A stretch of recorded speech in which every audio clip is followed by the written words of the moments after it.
Hey everybody, Josh the RV Nerd here at Wildwood RV of Coldwater, Michigan with another awesome comparison. Oh, I hope it's awesome. I don't know, you folks seem to like them. Comparison video today. Today we're going to be comparing the two most popular series of destination trailers out there.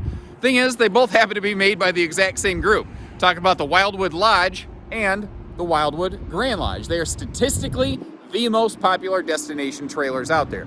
So it works out nicely because what this lets us do is offer a real easy A-B comparison between these two specialist products to really kind of help zero in on which one fits you best. And as always, if you appreciate these videos, please hit that little subscribe button down there and follow along with our family-owned and operated operation. And what we're going to do today is going to be a lot of A-B ping-pong back and forth.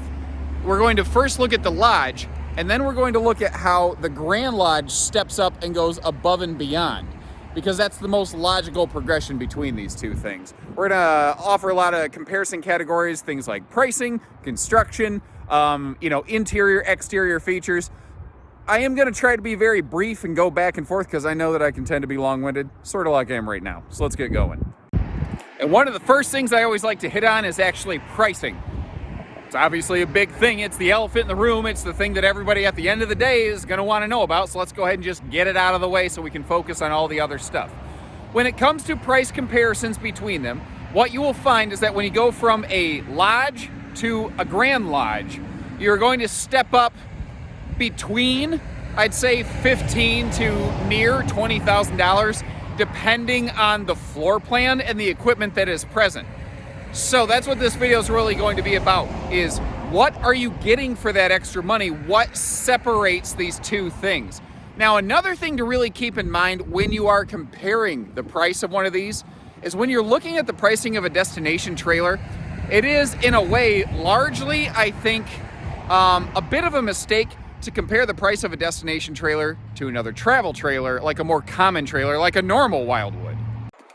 And it might sound a little funny, but I actually think you should be comparing the budget of a destination trailer to a fifth wheel, and here's why I say that. Destination trailers tend to have the same big floor plans as a fifth wheel, or something very similar to it, especially when we're in the Grand Lodge series. The thing is, what you're doing is if you're thinking of a big RV, so you were looking at a fifth wheel, but you're gonna leave it parked and not tow it, you're paying for a ton of aluminum construction to save weight that you don't need because you're not pulling it. You're paying for a fancy, expensive auto leveling system that you don't need because you're probably going to get it there, set it on blocks, and get it stabilized once, maybe twice, in your lifetime. You're paying for a fancy suspension system to get it there and hitch boxes that you don't need. You take out all that extra, I don't need this stuff, and folks, you save an extreme amount of money.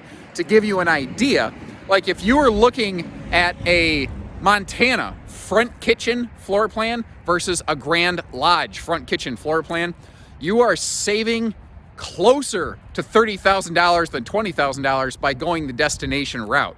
That's why I think if what you're going to use it for is a specialized park use seasonal site purpose, that's what I think destination trailers are pound for pound one of the biggest bangs, best buys there. Now, it's not everybody's style of camping, but it's hard to deny the benefits of it. So if we start looking at the construction of these two campers, the Lodge over here, the Grand Lodge over there, what you're going to see is that they are physically constructed with the exact same materials in the same places by the same people from the same facilities. And that is actually one of the reasons that we really like having the Wildwood Destination Series here at Wildwood RV. It is the only series of destination trailers in existence today, in the mainstream RV market anyway, that does nothing but these. They have specialized staff in a different facility from all the other Wildwoods. They only build destination trailers all day long, all year long. And that's another thing. Most destination trailers are only built when the manufacturers feel like getting around to it. They work it into their production schedule. Wildwoods are always building destination trailers. And what that really means, guys, is if you're trying to get your hands on one that's not physically in stock at a dealership right now, you can get a hold of yours literally sometimes months faster with a Wildwood, because you don't have to wait for them to stop building the normal stuff to get around to your weird trailer. Instead, Wildwood goes, you got it. we're on it. And really, there's only one way that a Wildwood Lodge varies from a Grand Lodge in terms of the physical shell construction. A Wildwood Lodge is 8 foot wide, which is normal, but it's 8 foot tall, which is an immediate differentiating factor from virtually any other trailer other than other destination trailers out there. Also, if you think about it, again, we're kind of comparing not to a travel trailer, but a fifth wheel. If what you're looking for is headroom in the bedroom, open space, headroom in the shower, you're going to get on average 1.5 foot more headroom clearance in the shower of a Wildwood Lodge versus almost any fifth wheel. And then the Grand Lodge takes it up another step still. The Grand Lodge is 8.5 foot wide, 8.5 foot tall. So you're picking up 6 inches width, height, everywhere. And maybe it doesn't sound like much, but when you're actually in the RV, the moment you step inside, you go, oh yeah, no, I see it, I see it. And it's like, would you rather have 7 foot or 8 foot ceilings in your house? You know, it makes a difference. Now, you might be noticing, yeah, but the other one had the aluminum skin and this one had the fiberglass skin. That is actually an available option on both lodges and Grand Lodges. You tend to see the standard skin on a Wildwood Lodge, mostly because that tends to be used a little more casually, whereas a Grand Lodge is often used a little bit more like a house. So people really need that extra space, and they really appreciate the extra eye appeal and curb appeal that you get out of this. But know that that is an available option on both sides. Speaking of which, let's talk a couple options between the two, because it's the trim level, the equipment package that kind of differentiates the two, and thankfully it's generally pretty easy to see. One of the more specialized options on this level of product here is that the Wildwood Lodge and Grand Lodge can be outfitted with a detachable tongue hitch, like a true park model. I'll explain a little bit more on that in just a second. What this is neat for is these things are big. They're 40 foot plus, very easily. Like by default, they're big, like a big fifth wheel that we're comparing against. Well, some campsites only have so much room. You can't just squish it in there, you know. Kind of like the people with the low bridges. How you ever watch? There's a YouTube channel called 11 foot 8 Bridge or something like that. Boy, that is just worth hours of entertainment. Regardless, these have the ability to chop, 2.5 feet off, because you can just unbolt the hitch. Now that does mean you need to relocate where you're going to store the propane tanks. I know some people actually have a small on-site, like almost residential style propane bottle that they might use. It kind of varies by what campgrounds you have, what equipment you have. The other thing is, and this is a really important factor, we will always share with you the like buyer beware, the things that you may not have realized or thought about here at Haylett RV. And again, if you appreciate that, hit the subscribe button so you know you can always get straightforward, fair information from our team here, our family-owned outfit. If you remove the tongue hitch from a Wildwood Lodge or Grand Lodge, it is now technically a permanent structure, no longer a mobile structure, because it can't physically be hitched up to be towed. Some campgrounds don't allow that for fire safety reasons. Let's say hypothetically, unfortunately, let's say that trailer behind you or beside you had a fire. They would like to be able to hook up to your trailer and pull it away. Maybe your stabilizer jacks get damaged because they're pulling it real fast, but big deal, you can replace a couple stabilizer jacks as long as you save your whole house, basically, right? Well, you can't do that if there's no tongue hitch. Alternatively, and I know it's a thing that we run into sometimes here in the campgrounds in Michigan. I don't know how, this can vary greatly in your local region. If it has no tongue hitch and it's considered a permanent structure, in theory, many campgrounds will have to then be taxed based on having additional permanent structures on their facility grounds. That can vary. Some campground owners just kind of look the other way. Some go, I ain't gonna deal with the IRS on this crap. Sorry. And I don't blame them for that. I really don't. Here at Haylett RV, I've seen enough the kind of tax things that'll just boggle your mind. It's absolutely astronomical. So I don't blame the campground owner for that.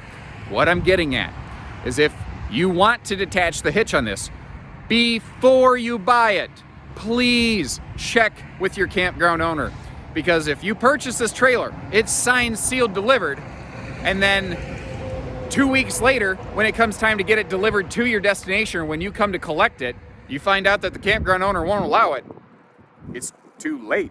You own it. There's only a certain amount of time where we might be able to stop a purchase from being registered. And once it's registered, there's no unregistering it. You own it, it's now a used RV. I can't just give you a refund on it. So please, please, please check with your local campground before doing that, because you don't want to make that call. We don't want to take that call. All we want to hear is, man, we had an awesome time last summer. We don't want to hear about campground issues. You know what I mean?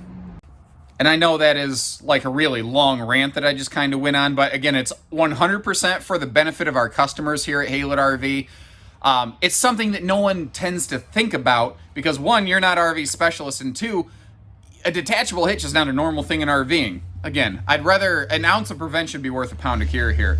Now, circling way back to about 4 minutes ago using the Wayback Machine, I mentioned how they have a detachable hitch like a true park model.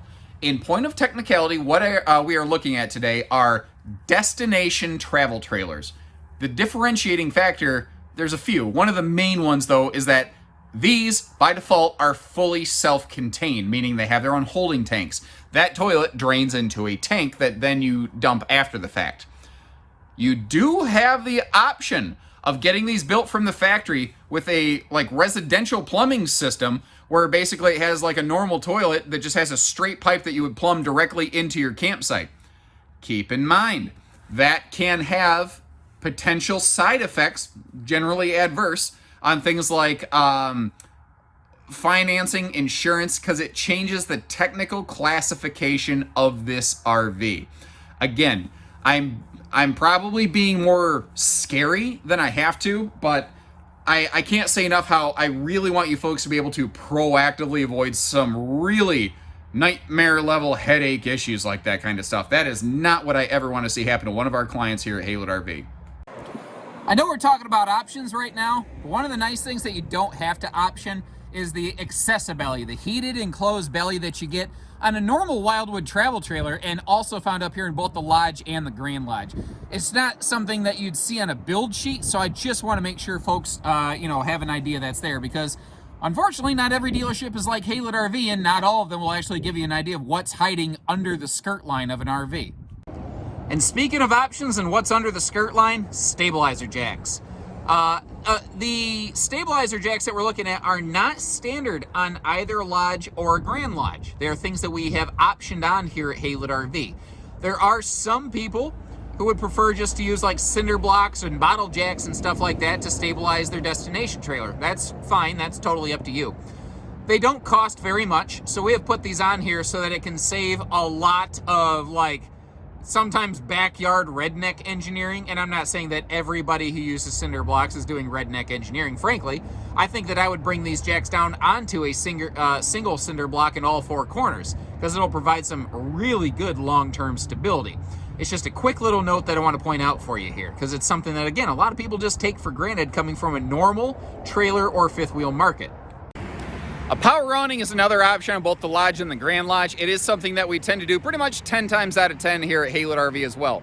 I know there are some clients who prefer to have no awning on the RV. They want like a hard lean-to shelter.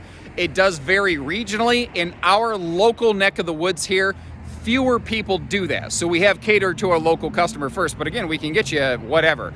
The idea here though, the reason that we do go with this is because the way that destination trailers handle awnings really varies greatly by brand. The reason I keep the awnings on the Wildwoods is because they keep them up all the way high. So that if you do build a deck onto your campsite over here, the awning is still functional. It's high enough that you're not gonna hit yourself on the head like it was supposed to be a V8, you know? And the way the Lodge that we're looking at and the Grand Lodge that we'll see in a second handle the water heaters is very different, and I think very indicative of how each sub-brand of the Wildwood Destination series is likely to be used by its individual consumers. So the Lodge standard has a 6-gallon normal gas electric RV water heater. However, just like we've done here, you can upgrade it to a 10-gallon vessel, just like a big fifth wheel. Because remember, really, at the end of the day, that's largely what we're comparing against, is a big fifth wheel at a destination versus something like this that can just save you oodles of money.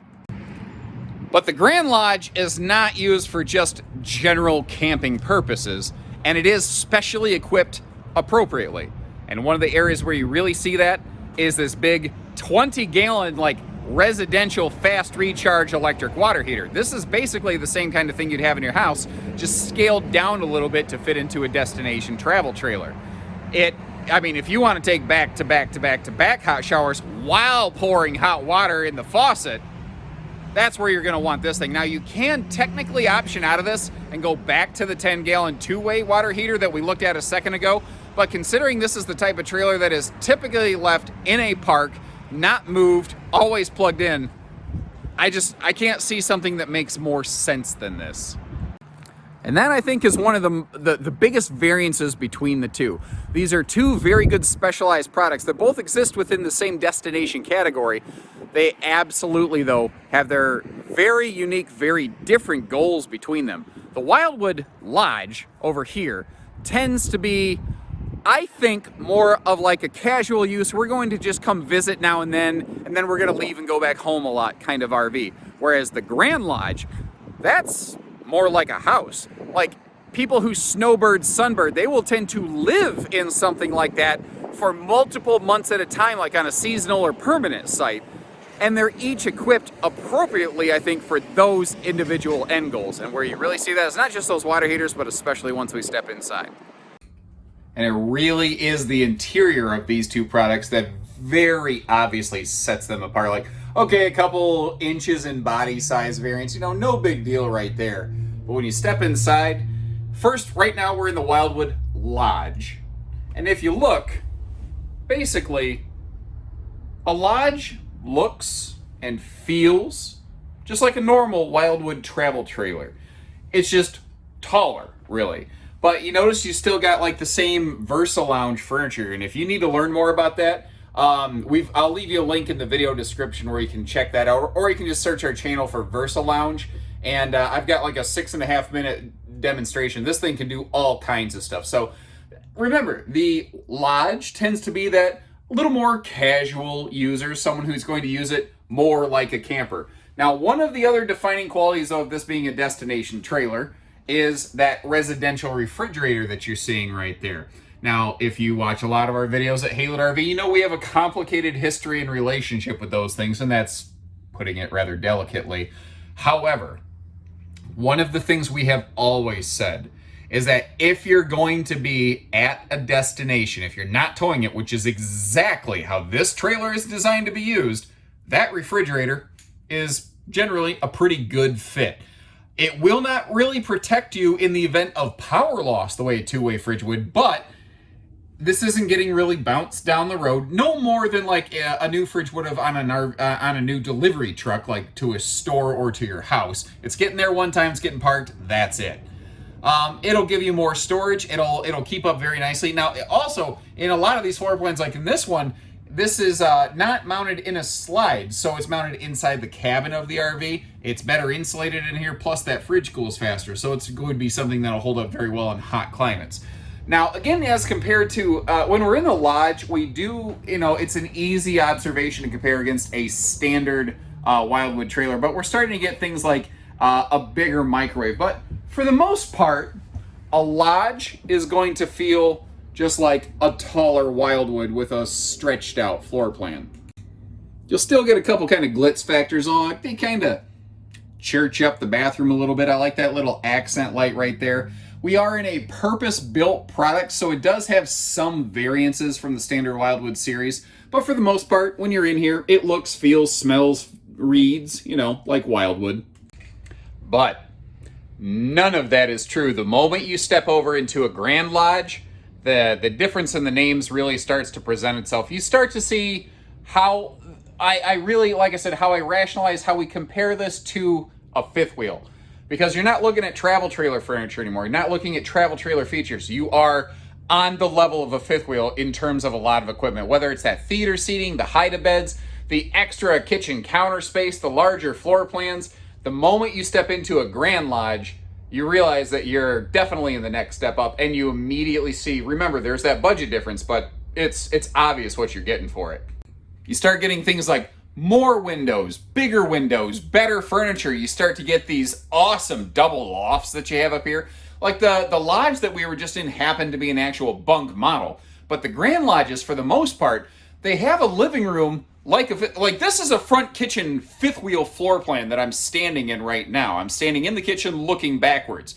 It looks, feels, reads like a fifth wheel. You've got the, fifth wheel style opposing hide-a-beds, windows galore on this thing. More windows than a fifth wheel could even shake a stick at. Remember, we're extra wide, we're extra tall now. You've got the same kind of entertainment center, but you get this whole Nerf battle fort up here. This is the coolest thing, dude. If I was in an RV like this, and as a kid, you'd never get me out of that thing, ever. I'd had the curtain closed, and every time they're like, hey, come down for dinner, I'd sneak the curtain open, be like, what's the password? And it'd be like, I don't know, peanut butter and jelly, who knows? When I would ask people as a kid, what's the password? I never knew what the password was myself. I was going to come down because my mom would go, now. And usually it turned out, now was the password. Now, I've hopped back over to the Lodge series here to highlight one of the other major defining quality differences between the two. That is the air conditioning system. Now, don't get me wrong, I glossed over that living room stuff very quickly. I don't think I need to spend a lot of time showing you, here's a couch, here's a couch. You people are smart people. You got eyes. You can see there's an obvious difference between the two. The air conditioning stuff is not so obvious, so I want to focus on that. In a standard Lodge, you have a single 15,000 BTU air conditioner standard. The Lodges are actually also only 30 amp service standard. That is to kind of help cater to some of the older parks that aren't quite 50 amp compliant. However, you do have the option to go upgrading a little bit. And it just so works out we have a perfect representation here for you. What I have found, what I've been advised, is here in the Midwest, a standard Lodge that we're in tends to be built with a 50 amp upgrade, but not actually installing the second factory air conditioner. When I first mentioned that in the original RV tour of this very trailer that I'm in, I asked for it, and I got a lot of very good feedback. Thank you very much. Like 9 out of 10 people went, I think I would want the second air conditioner installed from the factory. I did make sure this is second air ready, but based on that feedback, and I would like confirmation of that here from folks who would actually be like, I would use a destination trailer. If this product speaks to you, would you want a second air conditioner standard? Or are you okay with the fact that we could add one here for you at Haylett RV, which we can do. We do that stuff all the time. That's easy work for us here. But in a Lodge, you have a 1 air standard, can upgrade to 50 amp, and then can upgrade after that to the second air conditioner. Whereas back over here in the Grand Lodge, what you'll find is they are 50 amp service standard, and they are dual air conditioner standard. Again, this is really on the true level of a fifth wheel, the idea being a fifth wheel that we're just not going to tow around. Now, in point of technicality, both a Lodge and a Grand Lodge have the ability to be upgraded to a king bed, and generally almost all their floor plans have washer dryer prep capability. What you will tend to find for general stock inventory, though, largely for cost variance and creating a clear, visible division line between the two, is that usually you'll find a king bed in a Grand Lodge and washer dryer prep in a Grand Lodge, but not typically in the standard Lodge series. Again, it's not that it can't be there, it's just that it normally isn't for general inventory. So hopefully this was helpful for you today. If it gave you a little bit better understanding of this, hit that subscribe button, follow along, because we're trying to give you all the information we can on all the different things that we offer here at Haylett RV. Customers first, education first, no nonsense, straightforward. If that sounds good, no hidden fees, give our team here a call and we'd love to get you camping. So take care, stay safe, have fun, and happy Haylett camping, everyone.